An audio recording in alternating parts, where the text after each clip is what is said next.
If you know that we must expose darkness, watch this.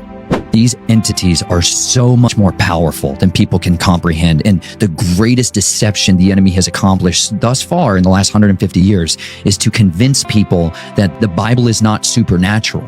They have raped our scriptures of all the supernatural elements in there. Like in Isaiah 13, when you pick up a scripture today, a Bible today, and it says ostriches are going to dwell there and hairy, shaggy goats are going to dwell there. They took away the word satyr. They don't want people to know about Pan and the Baphomet and Azazel. They don't want his identity known. They don't want people to think that there's an actual hierarchical structure to these entities. They have names and characters and temples and priests. And they give us the ostrich instead of the siren. They take away the mermaid-looking creature with serpentine legs coming out of her rear end. That's a kidnap. That's her. And they don't want people to understand that's what dwells in these places. That's what's in these waters of these lakes. I could throw my blades in water and she would bring them back to me. Really? That's what she offers. She offers mystically charged magical weapons to warriors. That's the whole Merlin myth.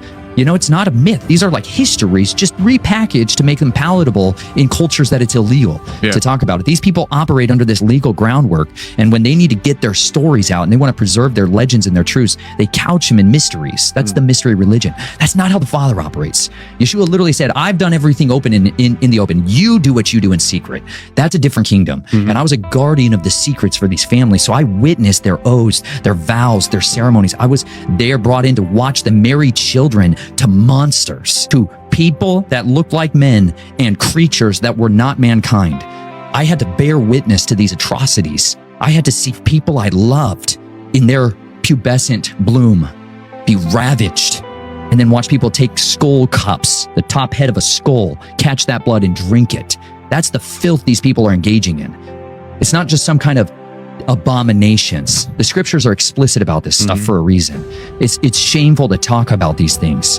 However, this is the reality of what people's lives are wed to. So when your mom who gives birth to you was conceiving you during that, yeah, you got some demonic stuff coming, son. Yeah. You know, there's a reason some people are just, their lives are train wrecks all the time because they're dealing with that at their origin. They don't know they're moonchild. They have no idea that they were conjured during a Babylonian ritual.